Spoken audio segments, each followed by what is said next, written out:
आपण सुरुवातीला पाहूया आज लक्ष वेधून घेणाऱ्या 3 महत्त्वाच्या बातम्या आणि यामध्ये पहिली लक्ष वेधून घेणारी महत्त्वाची बातमी ती म्हणजे हिंदी सक्तीबाबतची।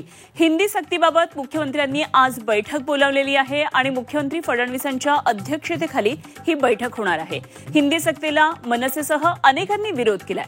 त्रिभाषा सूत्रासंदर्भात आज सरकारची ही बैठक असणार आहे।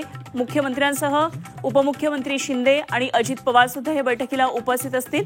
तर दुसरीकडे हिंदी सक्ती विरोधात मनसे आजपासून आता रस्त्यावर उतरणार आहे। आजपासून पालकांच्या सह्यांची मोहीम मनसे सुरू करणार आहे।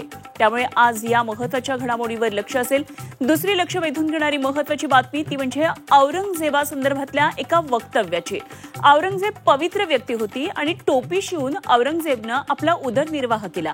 औरंगजेब सर्वधर्म समभावाचा पुरस्कर्ता होता अशी मुक्ताफळं माजी आमदार आसिफ शेख याने तोडलेली आहेत। केवळ राजकारणासाठी औरंगजेबचं नाव घेऊन त्याला बदनाम केलं जात असल्याचा आरोप सुद्धा आसिफ शेख यांनी केलाय। आणि तिसरी लक्ष वेधून घेणारी महत्त्वाची बातमी ती म्हणजे निम्म्या जगावर आता इंधन तुटवड्याचं संकट येण्याची शक्यता आहे। आणि या संदर्भातली महत्त्वाची बातमी अमेरिकेनं इराणवर केलेल्या हल्ल्यानंतर इराणनं आता तेल पुरवठा करणाऱ्या जहाजांसाठी अत्यंत महत्त्वाची असलेली अरुंद होर्मुझची समुद्रधुनी बंद करण्याच्या प्रस्तावाला मंजुरी दिलेली आहे। आणि यामुळे निम्म्या जगावर इंधन तुटवड्याचं आणि दरवाढीचं संकट येऊ शकतं। इराणच्या राष्ट्रीय सुरक्षा परिषदेनं अंतिम मंजुरी दिल्यानंतर हा निर्णय लागू होणार आहे।